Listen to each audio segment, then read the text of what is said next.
New 50 Cent documentary's foul. But before I get into that, let me show you something. On the 29th of August 2011, the LAPD pulled over this Back to the Future DeLorean near Hollywood Boulevard. The reason for it being pulled over was because it was driving erratically, so they wanted the driver to perform a sobriety test. When the door opened, out stepped a 6-foot model-looking woman wearing a short gold dress and high heels. Now, if you look closely, you'll notice another woman in a red dress laughing to the right side of the screen. That's Claudia Jordan from Real Housewives of Atlanta, the passenger in the car at the time. And clearly nobody's taking any of this seriously. The cops are laughing, as were the women, even when the driver was eventually arrested and booked for a DUI. It's kind of hard to make out exactly who she is in this clip. But if you go watch Neo's Miss Independent music video, there's a scene when he walks into an office and is greeted by this lady. That's the same woman who was arrested in the DeLorean. Immediately after she greets Neo, he walks past another 2 women who also say hello. Then play that again. You might see a face you recognize. This woman here, she look familiar? It's 50 Cent's babe mother, Daphne Joy. Now you're probably thinking, okay, cool. What does any of this have to do with the Diddy situation? I'm getting to that. But first, let me show you this last photograph. That's a fresh-faced 18-year-old Cassie, who just arrived in New York. Standing next to her is a slightly older lady. Probably can't recognize her with the shades on, but the same woman who was arrested driving the DeLorean.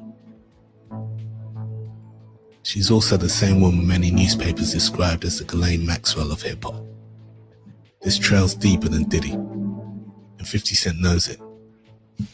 But I'll come back to this mysterious woman. Well, look how we starting the Friday off. Good morning, good morning. Niele, what's up with that? Well, first off, welcome everybody and come on in to Let It Be Known, the place where we bring you the headlines that are inspiring and uplifting the Black community. And I guess the conversation about 50 Cent, Diddy, and this documentary entitled Sean Combs' The Reckoning is still having a lot of chatter on the streets. Lots of conversation. Diddy allegedly has just sent 50 Cent some flowers. Yeah, 50 Cent is claiming that Diddy had flowers sent to him at his club appearance in Miami. And you know, and everybody's reminiscent of the Biggie song. There's gonna be a lot of flowers being in it, plus some if my burglar starts ringing. So, you know, Diddy, he's hearing about the documentary allegedly, and he had a message for 50. He sent them flowers. He sent them flowers From prison. That's some serious bouquet right there. He sent it. Well, I mean, if you look at the documentary, that's something that a gangster would do. Wow. Well, and it's so interesting because Greer mentioned yesterday, I thought some great points about Diddy's dad, right? Being, that dude, and Diddy aspiring to live up to his father's, I guess, just live up to what his father was doing. Yeah, I mean, and if you watch the documentary, it's something that he evolved into, because that wasn't his, MO when he first started. He wanted to be a backup dancer. He didn't drink, he didn't smoke. I mean, he just wanted to throw parties and things. And then he kind of evolved into, if this documentary is 100% true, into this gangster mobster monster that he turned out to be. So here's the interesting, I was just thinking as I just saw Shonda H write this. She says 50 Cent knew that this, and still, she says, procreated with Daphne Joy, can't make this stuff up. So, right. So the way that little clip we just watched is, it seems like there's a whole lot to this story, and maybe it's somewhere in there is why 50 Cent is so diabolically uh going after Diddy. Well, There's I mean, something there. but I mean, if you know and you've been around, I mean, there's a group of girls that they all toss around. That's nothing surprising Yeah, that, but what's with all right? the Okay. they're main girls, like the video vixens. You Hmm. know that Sterin, what's her name? Yeah, yeah, Sterin Superhead. Steffens. I mean, Hmm. she was a favorite among hip hop artists, and they Hmm. didn't care Bill that Maher she had too. slept. Right, they didn't care who you know that she had slept with him, and him. They all so certain girls just were that it factor, and so that's not surprising to me about sleeping with. Well, I think Corinne Steffen highlighted the ignorance of hip hop, of guys in hip hop. I Yeah. mean, it's like they were smitten because of a nickname. That was the real catch with her. I mean, she's a Well, nice I looking mean, lady. Don't get from me what it wrong. sounded like, she lived up to that name. Exactly, exactly. Bill Maher didn't want to let her go. Of all people. And she actually, well, she lived with Bobby Brown for a little while, but I think Bobby was like in his feelings. He was like, he needed help at the And time. with Diddy, it was like that. He did the same thing with Albie Shore. Mhm. Kim Porter was Albie Shore's girl.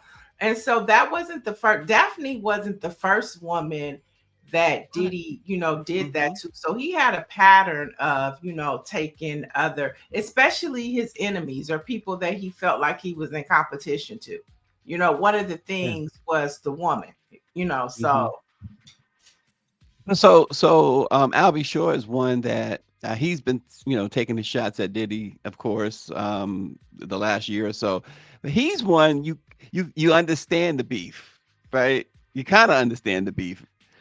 50 Cent, I guess you got to dig to really and see it. Look beyond the surface with 50 Cent. yeah. Diddy, it's so much It's to yeah. unpack with that. Another conversation that's happening within the Black men community and cycle that I'm hearing is, even though all of this could be true, they don't like the way 50 is dragging another Black man. Like, even Mhm. if that is the case, that's not your place to do that. Yeah, that I've heard that a lot too. So ask the chat. Is that is that the case? Is that true? Is that how the majority feel? Is that how they should feel? That's a good, it's a good point. Yeah, because I had a problem. I have a problem with the way 50 is so involved in another grown man's life. But Right. that documentary, it's just well produced. I Hmm. mean, and it lays out like the entire timeline of his career. And it Hmm. also gives Diddy his flowers, but it also paints the man, that was a long myth and legend and brought out things that you knew that you didn't know. So it's just a well produced documentary. But at the Yeah. same time, 50 continues to like I said, it's like the 50 the what is it, the 48 laws of power Yeah. crush Yeah. me. I mean, he is literally crushing Diddy. And is that okay for a Black man to bring another Black man down? They're saying, karma's a bitch. Hmm. 50's not squeaky clean. He Yeah. allegedly abused his baby mama. He got skeletons in his closet. So, Right. mm, Right. You know, that's the thing too. Everybody at that level especially has some sort of skeleton. So it's like, what is 50 doing? Does he believe that he doesn't have anything? Is there some does he believe that he doesn't have anything that people would find intriguing with that could hurt him? I guess not. I mean, you know, Because he is straight up just this has been a long running thing, and And true, the documentary. So his name, I mean, he did some work on the documentary, but it's what I think what we all miss because 50 Cent has been so vocal all year long and beyond. This is not just a 50 Cent production, Well, right? I mean, So it's his production. He is the one that brought all of these people together. okay, I mean, it's his baby. You know, he put, you know, people are a part of it, but that's his baby. And what's happening now is you're seeing a lot of people that used to work for Diddy, you know, confirm who he was. I know yesterday, even 50 Cent posted it, and I seen it go viral. His ex bodyguard, who yeah, used to be incarcerated, and he was talking about how Diddy had a pattern of hiring young videographers and like people from who are incarcerated because he knew that he could get them for the penny. And he wanted these people around him for 24 hours a day, 24/7. But then when he would get the, so they're like, okay. But then when they would submit the invoice for 120 hours, he would be like, well, what is this? And they was like, yeah. well, do you really think I'm really hanging out with you just because you did? He, no, I want my money. And so he had a pattern of doing these types of things, which I could see it, which is why Well, a that lot of them do. that Yeah, video footage got out because he didn't yeah. pay the person. There, so that's another thing that's not just a Diddy thing. I believe that 100% that he did that, but it's not just a Diddy thing. Mhm. Many of these celebrities feel like, okay, I mean, you get to hang out with me. That's your pay. It's like, no, it don't work that way. It don't work like that. If I'm Yeah, doing some work, I need a check right. And I need a check for every hour. You know, if every I work hour. 120 hours, I don't want 60. I want my 120. I don't care Exactly. if we're on a yacht in Sandro Pay. Exactly. I don't care if we fly from the private jet to Sandro Pay and I'm eating lobster on the plane. I still want to get paid for being on the plane and filming you eat your lobster too. And they was like, they would send the invoice and Diddy would be like, what is this? You know, and then, you know, you call the chief of staff, you call this person, and they just give you the runaround. They was like, Wow. that was one of Diddy's MOs.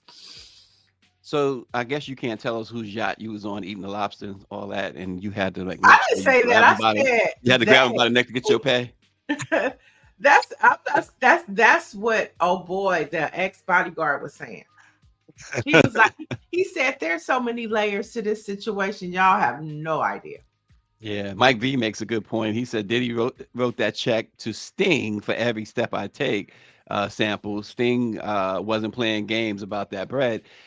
That is another thing that needs to be confronted. They will write that check to the white man. I hate to say it like that, to the white artist in a heartbeat. Mace, um, Shine, and all of them will tell you that they had to sue for years Diddy to get their money. Right. Yeah, Yeah. just saying. I'm just saying. Um, it's I'm just saying. It's Happy Yeah. Swag Hoodie Day, by the way. RNG is rocking Jackson State. Is he rocking Jack? Oh, the defending swag. Yep, Jackson State. The defending swag and HBCU football champion. So there you go. Yeah. Aquarius says on a side note, did anyone see Cat Williams on Michelle Obama's podcast? I did see clips of it. Cat Williams is not embraced right now by the comedy world or by, you know, comedians. Because there was a murder of a comedian that was on tour with him. And what happened to him is still unclear. And a lot of people believe that Cat Williams has something to do with it. Oh my. Cat Williams went missing after comedian Reggie Carroll's murder happened in one of his properties. This is recent. And a lot of people believed that Reggie and Cat got into an altercation. Cat got beat up really bad. He disappeared after Reggie's death for a while. He just resurfaced. So we're talking recent stuff. Yeah, this just happened like a few months ago, and Cat Oh, went wow. missing, MIA. And he hasn't said anything. And Reggie Carroll was a comedian that not only was a bodyguard for Cat Williams, but he also opened up for him. And he just Wow. when Reggie was murdered, he just went MIA. Wow. Yeah. I- So there's a lot of side eyes at Cat Williams right now. And the person, his other bodyguard was arrested for the murder of Reggie Carroll, but is very suspect. Right. And he was shot. Reggie was shot with a double-barreled shotgun. And there's Nice. video footage of, so it's real murky. It's real questionable. For somebody to be so close to Cat Williams. Cat Williams didn't show up for the funeral. He hasn't said a word about the murder of Reggie Carroll, and it's just real odd because when he was on his lowest and at his lowest, Reggie was there for him. Remember when Cat was on the side of the building being beat up by all that stuff? I mean, Reggie was there for him, and for him just not to do it's just very a strange and peculiar thing. So when you bring that up, it's kind of you're looking at it, but I'm also when I saw it, I'm also thinking like Diddy, like people just really don't know. You I know did not know this. Wow. who they're talking to. Wow. That's what That I is, saw when I saw the Michelle Obama thing. Like she don't yeah. know who is she talking to. Wow. Wow. Well, folks, on a serious note, well, that is serious. On getting out of the entertainment for a second, I should say. For the first time this century, the number of children dying before their 5th birthday is rising. The Gates Foundation's 2025 Goalkeepers Report states that 4.6 million children died before age 5 last year, and project, I should say, that the total will reach 4.8 million this year, which would reverse decades of progress in child survival. We know that much of this has to do with the cruel Trump administration cutting the USAID program. Before the cuts, USAID funded programs prevented nearly 92 million deaths from 2001 through 2021 across 133 countries. So we're seeing this horrible, horrible trend of preventable child deaths just failing now. Yeah, the Trump administration is cruel, and a lot of the decisions that they're making, they're not looking at the projected outcome to the They decisions don't that care they about make it. today. Yeah, but they're not they don't care, but they're also ignorant, right? Mhm. There's the ignorance factor to this because Yeah. decisions that they make are knee jerk. They're right now decisions. And traditionally, when you have a competent cabinet and people around you, they're not just thinking about the moment. They're looking at projections, they're looking at data. They don't look at anything. They're just Yeah. ignorant. And like and I think it's like they don't for 100% they don't care, but I think that there's also huge factor of ignorance. Oh, yeah, without question. We know that this is, without question, the most incompetent cabinet, the most incompetent administration ever. So, and like Bottom we were line. talking about cocktails early, or that's a lethal cocktail That is a lethal. of no concern and ignorance, Yeah. shaken and stirred. Yep.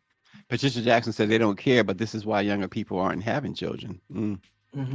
Wow. Those numbers are up as well.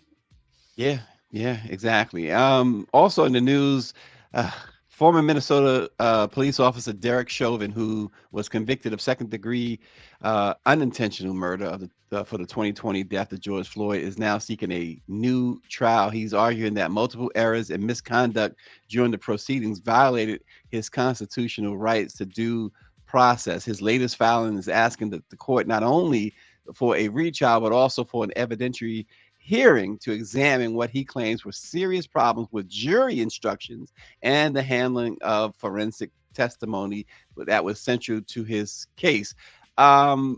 So here's the thing. He's arguing this as far as in state court. And why is that important when he's serving a federal sentence? Well, put it together. It's like ABC 1, 2, 3, right? If he can get off somehow from these state charges, he knows that Donald Trump will pardon him on the federal charges. There's The no question. reality is with this, we saw the video. Mhm. So whatever you're putting on the table, we saw the video. And I don't think that you can get around with that. Even if you were to get a second trial, the video speaks for itself. We heard the people telling you to stop, to get off of him. We saw how intentional you were about and the lack of concern that you have for a Black man. We saw it with our own eyes. We watched the full 9 minutes. And so do what you want, bro. We saw the video. Yeah. You're 100% right. Who can argue? Earlier this week, we were discussing some of the great comedians. We were just discussing some comedians, right?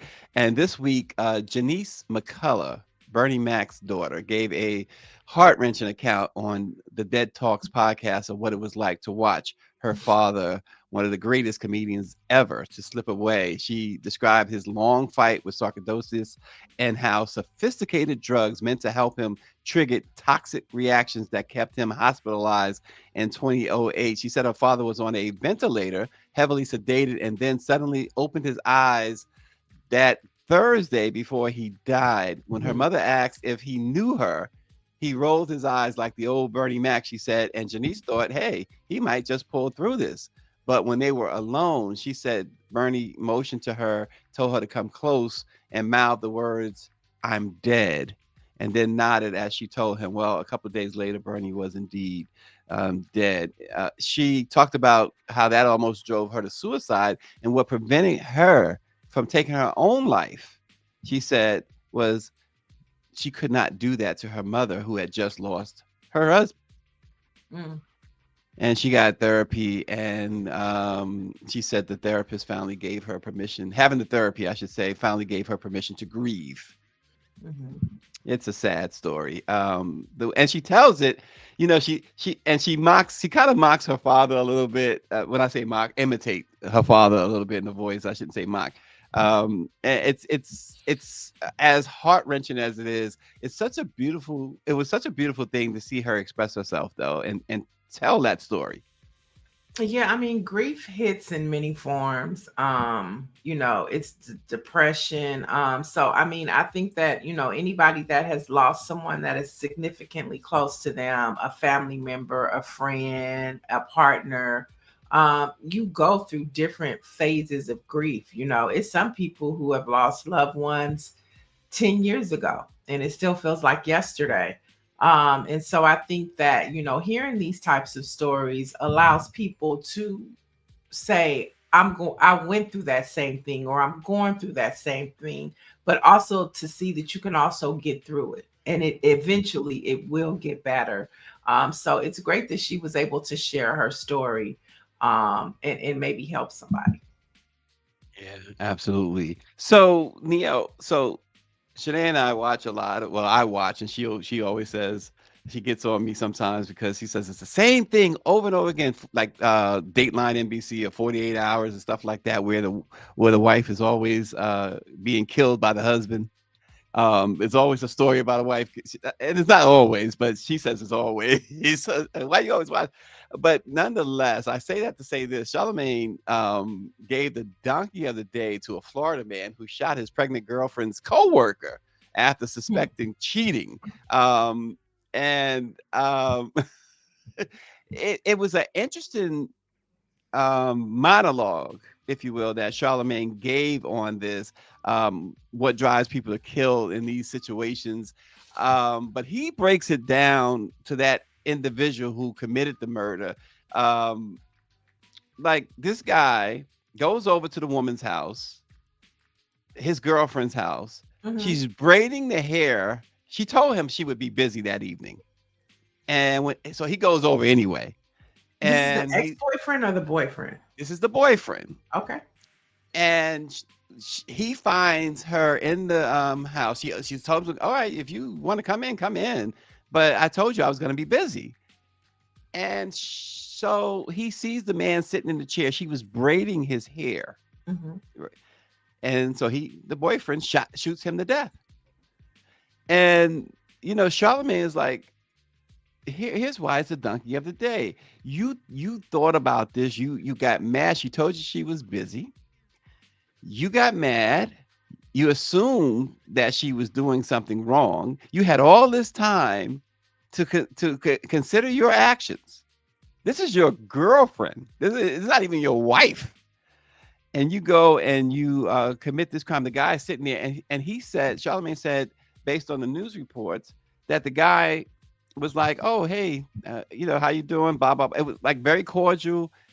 Like it was pretty obvious that there was nothing going on between the two. That she was simply braiding his hair, and the guy was stunned, according to news reports that Charlemagne talked about, that he escalated to he just came in and just blasted him. And so now he's like he said, you're going to be, if first of all, if you thought she was cheating, you should have moved on, is what Charlemagne said, right? Move on. He said, well, guess what? You spending the rest of your life in prison. She's moving on now for sure. Mhm. It's like people do this stuff and they don't think. Oh, What yeah. have you proven? Yeah, I mean, you if you went to local police departments, that happens all the time, unfortunately. I know here in California, I have a cousin that just got hired by the Genesis Center, which is an organization out here. You're familiar with it, that helps women that are victims to domestic abuse. Well, they've done a partnership with the LAPD to where they have agents. And this is what we talk about when we talk about reimagining public safety. They are partnering with the Genesis Center. The Genesis Center provides, I guess, mediators. So the mediator goes with the police officer on domestic violence calls. So instead of the first person that you have addressing the situation, is not a police officer, but it is a mediator to kind of talk to the victim. And the police officer steps back, but there's that mediator. And so I'm saying all that to say it's like this happens all the time. And public safety is trying to figure out how to de-escalate some of these types of situations without always having to go in with force first. Yeah. And in this case, the one that Charlemagne was talking about, and Greer reminds me that the girl she's pregnant.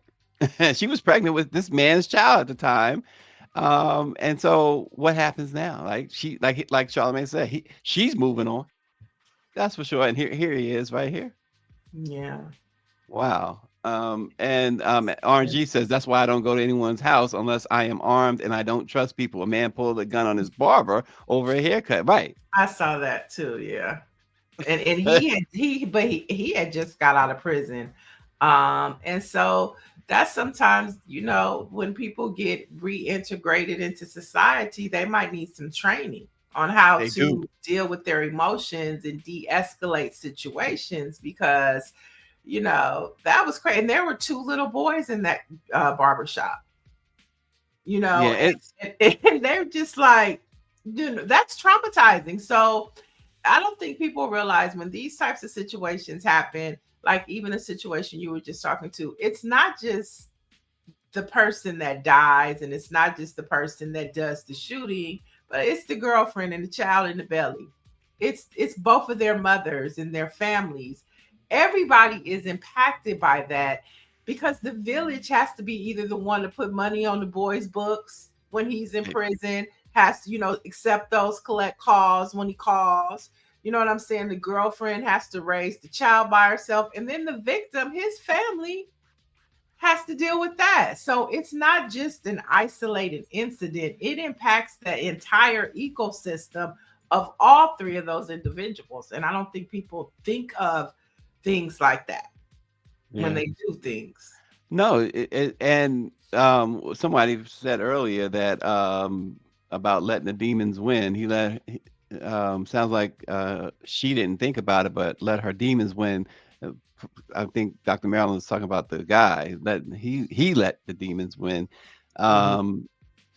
Yeah, listen, it is too serious. If folks are, folks have a quicker temper. I find. What do you think, Neil? I find today, as opposed to even 6, 7 years ago, before a pandemic, folks have a quicker temper today.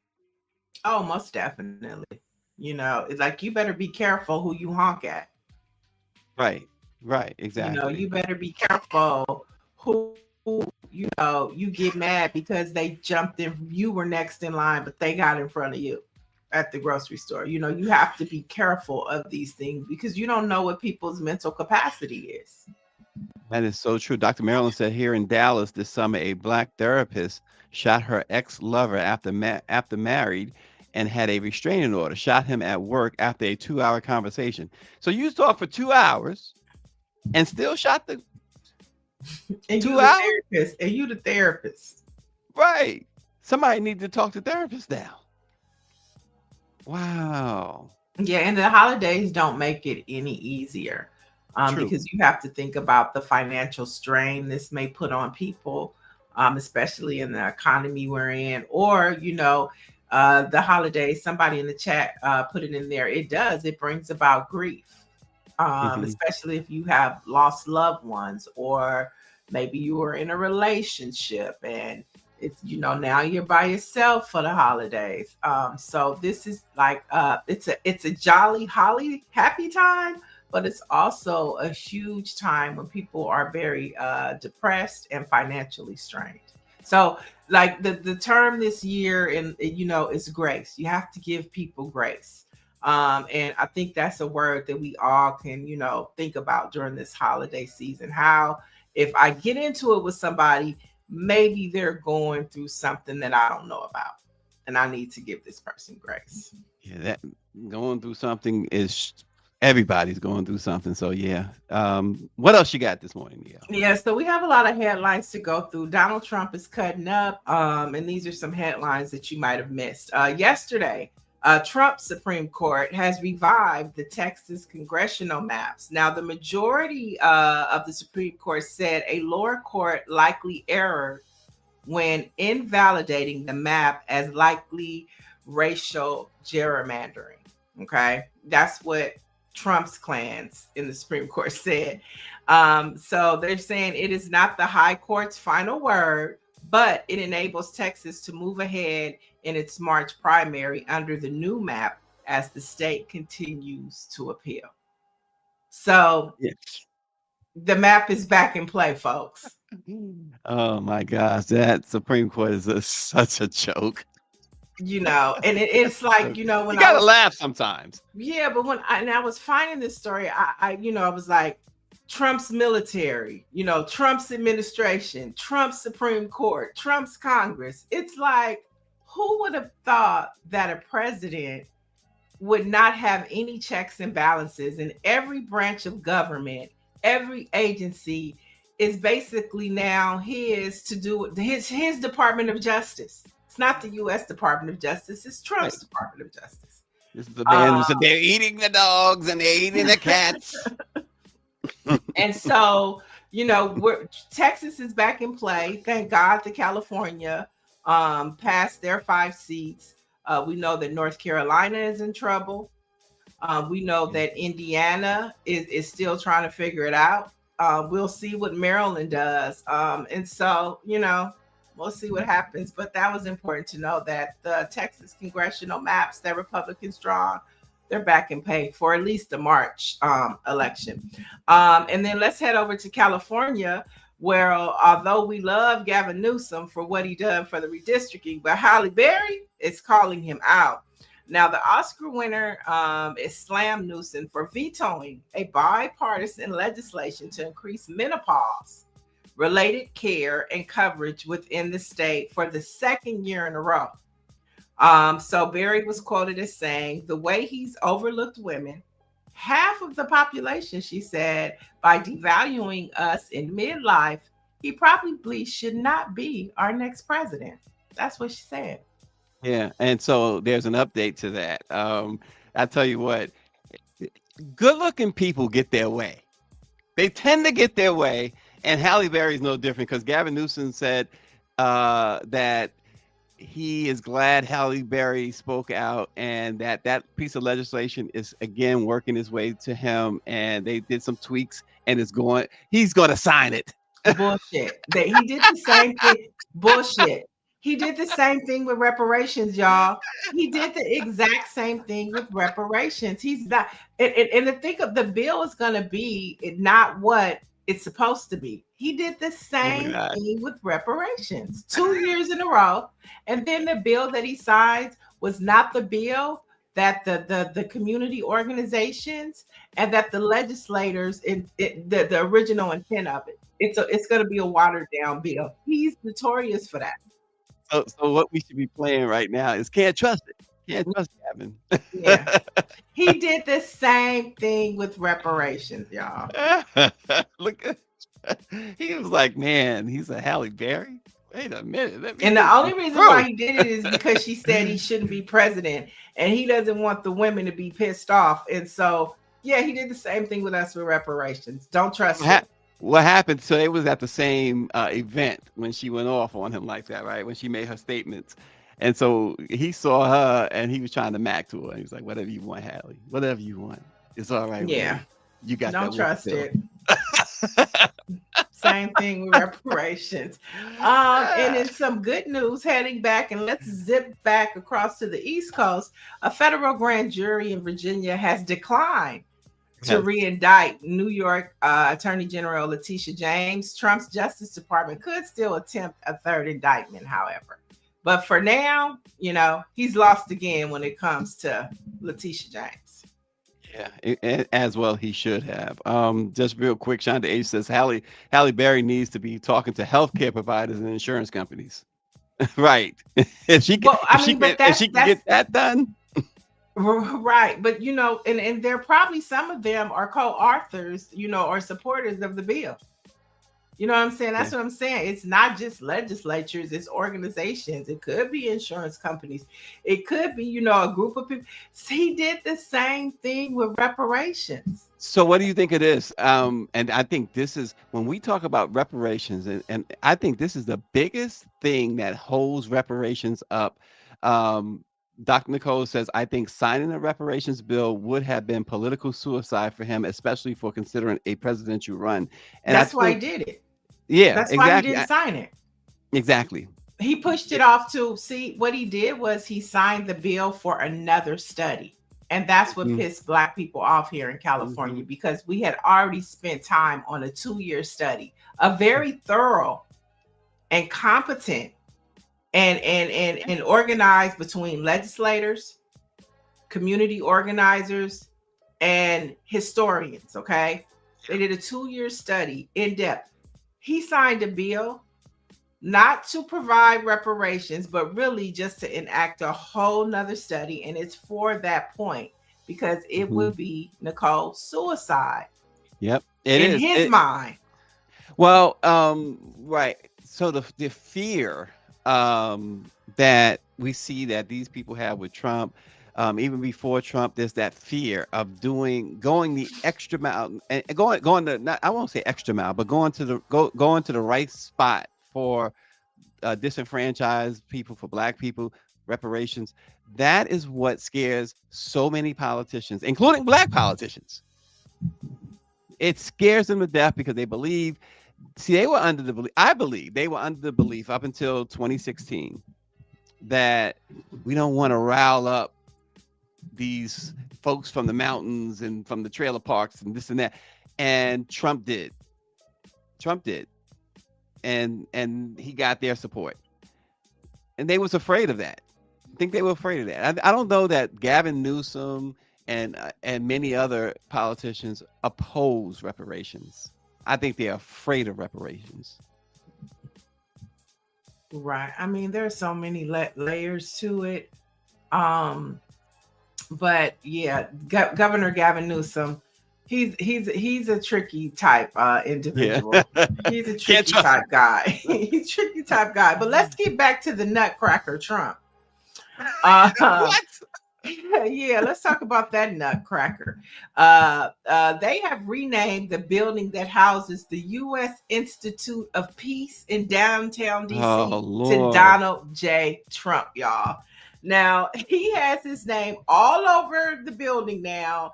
And what has often been called the Peace Building, a White House official has said the building would now be known as the Donald J. Trump Institute of Peace. Means there's gonna be a lot of chaos in that building. It's gonna be the opposite of peace in that building. It's like the Kennedy Center. You know, the Kennedy Center, they can't sell a ticket. They can't even give away tickets ever since he dismantled it and took over. But Man, he's supposed to be having something there with World Cup leaders, and yeah, they've cool. hired the village people to come sing YMCA. I think that happens next week.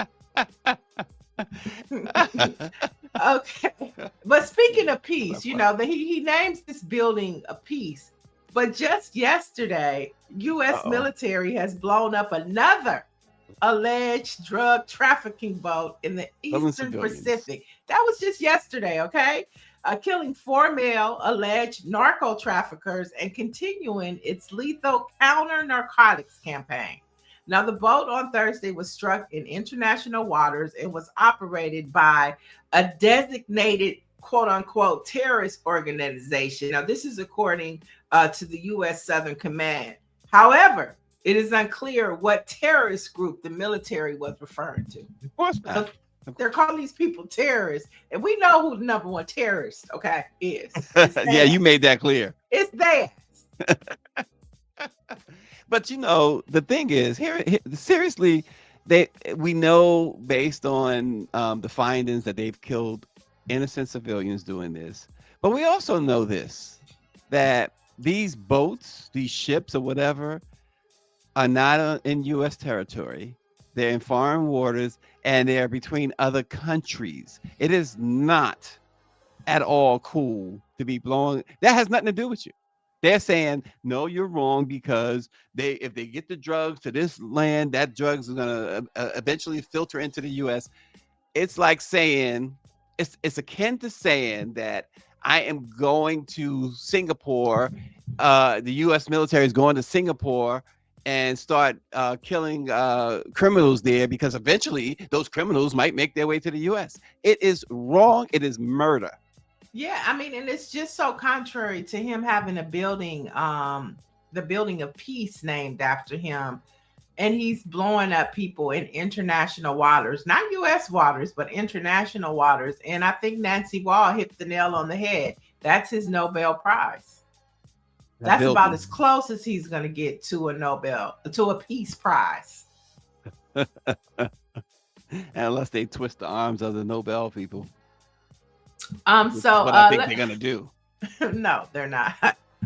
So those are just a couple of headlines that are important to know, especially that redistricting in Texas. But this is interesting. According to the movie Home Alone, groceries have jumped up in cost more than 250%. Okay, so the year was 1990, and Kevin brought a basket of groceries for $19.83. Now, in his basket, he had milk, bread, juice, some frozen meals, and detergent. His basket would cost you about $72 today. That's a 250 increase on groceries. Somebody just sent me a picture, Niele, how Johnny Depp brought a new flavor to Charlie. And they're pointing out that he copied your hairstyle from today. Oh, really? I gotta show you this picture. Yeah, he looks like you. Yeah. I'm over here dying. Like, oh, Nah. Johnny Depp, come on. I thought he was man up, Johnny Depp. Oh gosh. What else you got this morning? That's it. As she sips. That's it. Don't expect any more. So here's something interesting. So JetBlue has this thing. This is out of the blue that I'm saying this, y'all.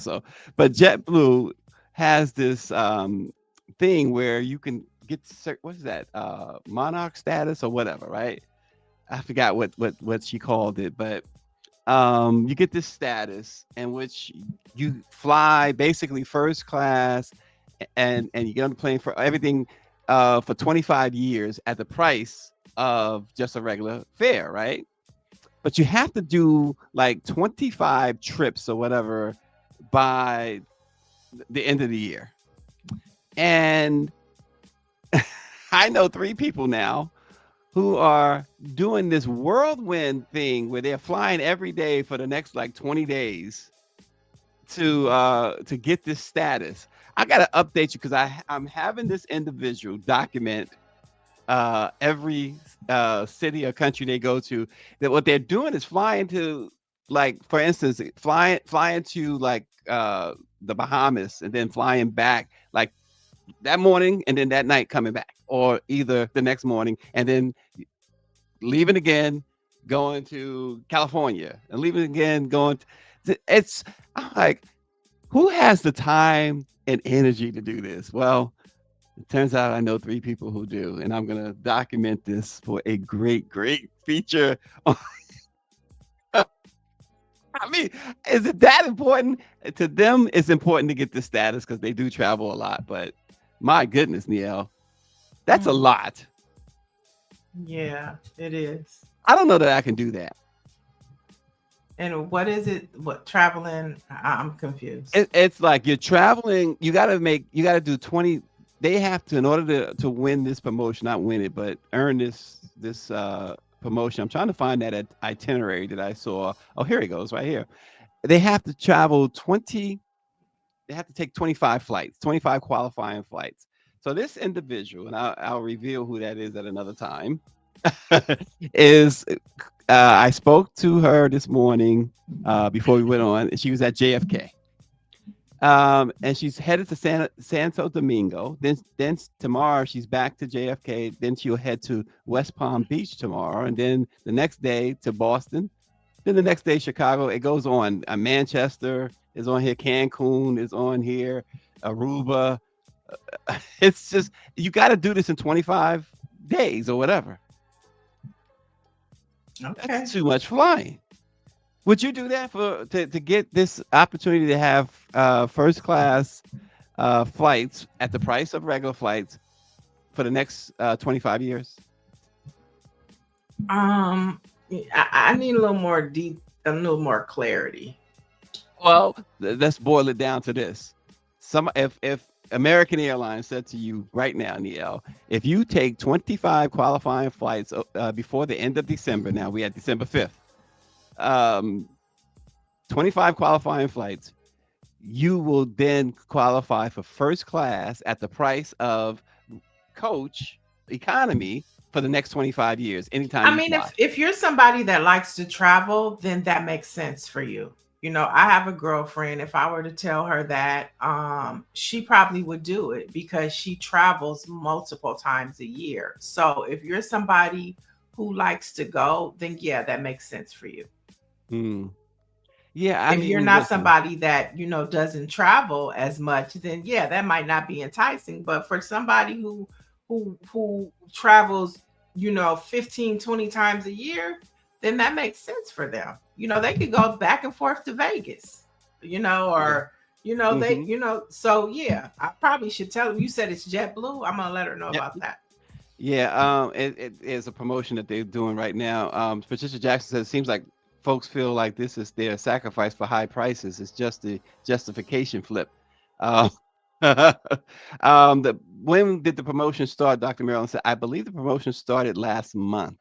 But understand, I think, and I'll find out more details because I'm going to be following this because this is kind of wild to me. But I think the idea was that you had already been flying. So you probably had a few flights under your belt already, not having to do 25 in 25 days.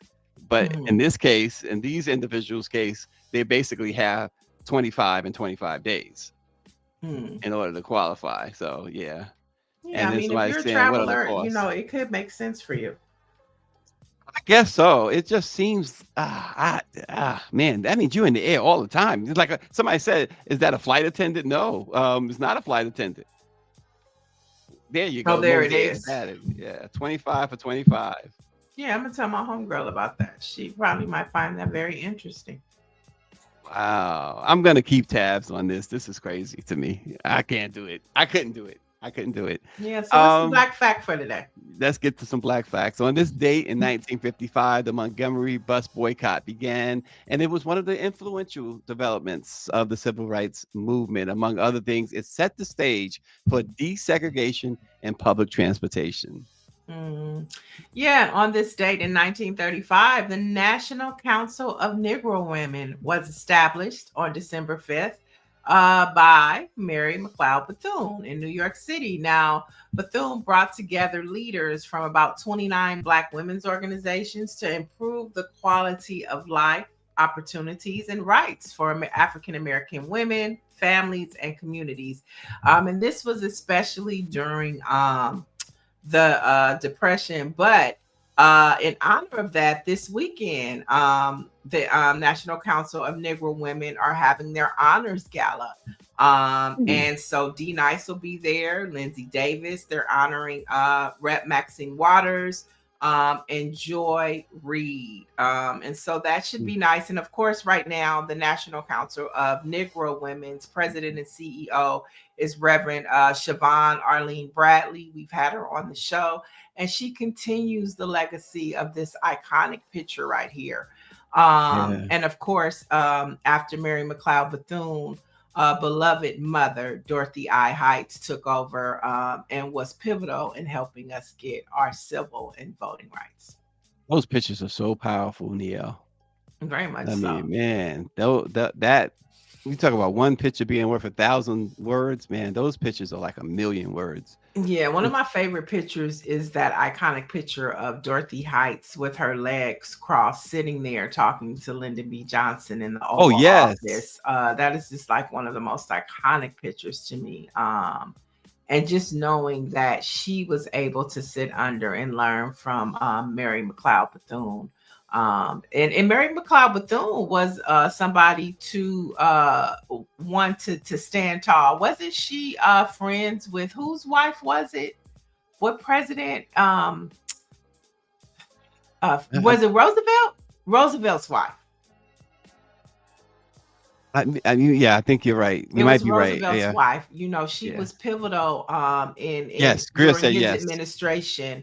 And just making sure that there was Black equity at the table. And Roosevelt's wife, Eleanor Roosevelt, and Mary McLeod Bethune were really good friends. And she really leaned on Mary McLeod Bethune when it came to understanding the plight of Black folks in America.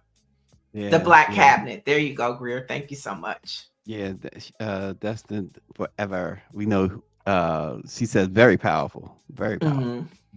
The Black Press assembled that group, according to Greer. Wow. Yeah. How about the that? Black Cabinet? Yeah. Yeah. Oh man, that is awesome. Those pictures it's a lot of history. Awesome. It's a lot of history with that organization, the National Council of Negro Women. Some say they need to update the name, but you know, that's legacy. Yeah. And during that they're time, erasing everything. So and during that time, Negro was it wasn't a bad word. It was what we preferred to be called, like the evolution of Black people in this country. Yeah, every time I hear that, I always think about that movie. Felicia Rashad was in it, and so was, I think, Esther Rolle. Once Upon a Time When We Were Colored. That's the name of the movie. And Negro College Fund, right? So Negro was the thing. Yeah, Negro. I mean, on my birth certificate, my mother is listed as Negro. Is that right? So that was 1973. So when we think about the evolution of Black folks and where we've come, it wasn't that long ago that we were identified as Negro. And then it was Chris Black. Said hers too. Yeah, and then it was Black, and then it was African American. You know. So. Right, exactly. It was Negro, then Black. It was colored for a while. Colored, yeah. You didn't mind being called color. Afro-American, then African American. That they done called us everything but the child of God. And now we have a capital B on Black, you know. That's right. That's right. Capital B. Exactly. They're gonna come with the capital W in a minute. Yeah, yeah. Look at my birth certificate. It might say that too. It might say Negro child. Uh-oh, Mike V starting trouble. He talking about Kamala Harris's that birth wasn't. certificate. I mean, Kamala Harris was born in Oakland, California. I was born in Oakland, California. So of course. Oh, you was born in Oakland? No, I said California. I was born in California. In LA. She was born in Oakland, California, but California is California, you know, birth certificate distribution. Right. So she probably does have Negro on her birth certificate. Her father, because like I said, it was the parents. So her mother might have been identified as Indian, but her father, as a Black person, would have been identified as Negro. Yeah, Dr. Marilyn said both her parents, Negro. Yeah. And see the National Advancement of Color People, the NAACP, they have colored in theirs. Oh, Dr. Marilyn was born in San Francisco. How about that? Speaking of Oakland, right across the bridge. Okay. So, all right. Well, look at that. See, who else is having this conversation other than the Black press? Right. And so that's why you should definitely make sure that you follow Black Press USA on all social handles. And you can always check out BlackPressUSA.com. We just kicked off a series yesterday on social media to where we're talking to Black legislators, state legislators all across the country about headlines and issues that are impacting us on a state level. So follow our social media handles so you can hear possibly from your Black state legislator about things that are happening in your community. Let's hear that, Greer. Can we hear it? California. Oh, what's happening in your state? What had traditionally been an African-American congressional seat in a high African-American population historical hotspot that's produced some of our greatest leaders, and basically drew that so that it'll be almost impossible to an African-American Democrat to win that seat. And again, we're the only state that does not have a budget. They could not come together to agree on Medicaid, but they could come together to agree to steal a district because they want to be in power. Well, what we got to do is get the message out why it's so important for you to vote. With all this redistricting stuff, everything is based on historical performance. What people have got to do that they did this year is vote with their pocketbooks. And what's clear is this is a class battle. Race is part of it. I think Don Davis is a great example because he just said, look, we can't stomach these cuts in a rural, poor African-American area. We need this federal money in it for us to be able to move forward and make sure people stay healthy, educated, have economic opportunity. And that's what's happening all over the country. Everything ends and begins in your state legislature. For instance, in North Carolina, we've got the most powerful state legislature literally in the country. We control who's going to Congress, control whether you're going to get fair representation at the federal level at all. If Congress decides that a president doesn't get to push forward her or his agenda, it stops cold. Same thing in the state. What we're saying is, what's our best way as a government to give people a chance to have their best lives? For the latest in Black news, visit BlackPressUSA. That is so cool. I saw that too. That is cool. I'm looking forward to more of that. That is awesome. Yeah, and Robert T. Reeves just announced that he is running for re-election. He is the minority leader in North Carolina. And so when we see all of these headlines and we think about who's holding the line, it's leadership like his that's holding the line in the state of North Carolina. And so these conversations are important as we look at Congress pretty much being ineffective right now. As I always say, it's the state and local electeds that are going to be doing the work to preserve what democracy looks like in this country. Yeah, Mike V is asking Niele for you. I think he's asked about this before. I have not reached out, but he says, please bring on Stephen Bradford for an interview. Yeah, we've had him on. He came on and talked about reparations, but definitely we'll have him back because I'm pretty sure he has a lot to say, because that bill, that reparations bill that Newsom finally did sign was the one that Steve Bradford was like, thank you, but no thank you. Okay, real quick. Let me say this real quick, y'all. Now, I talked about Niele's hair. It was a compliment, but have you seen Jermaine Jackson's? He resurfaced after like 6 years being like underground. Oh yeah, Yes. we seen it. The Jacksons are opening a No, I'm a saying museum that. for Did you Michael. see No, but I'm his hair? saying, but the interview, I get it, but the interview for a news perspective, the interview was based upon them creating a Michael Jackson museum. And then the headlines trended about, I mean, they've been calling Jermaine Helmet Head. That's what they call him. But from a news perspective, the conversation was about a Michael Jackson museum. And Oh, then God. they took off about Helmet Head and how he does Helmet his Head. hair. Maybe next. Oh, there. Oh my. She said black Lego. Wait a minute. All right, we gotta get out of And here. you know what? Jermaine Jackson can still bag a woman with that helmet. He still catches the lady with that helmet. You know why? Because he's a Jackson. He's Mr. Smooth. Folks, thanks for joining us. Have a great weekend. Be safe, whatever you do, and we'll see you on Monday. Yeah.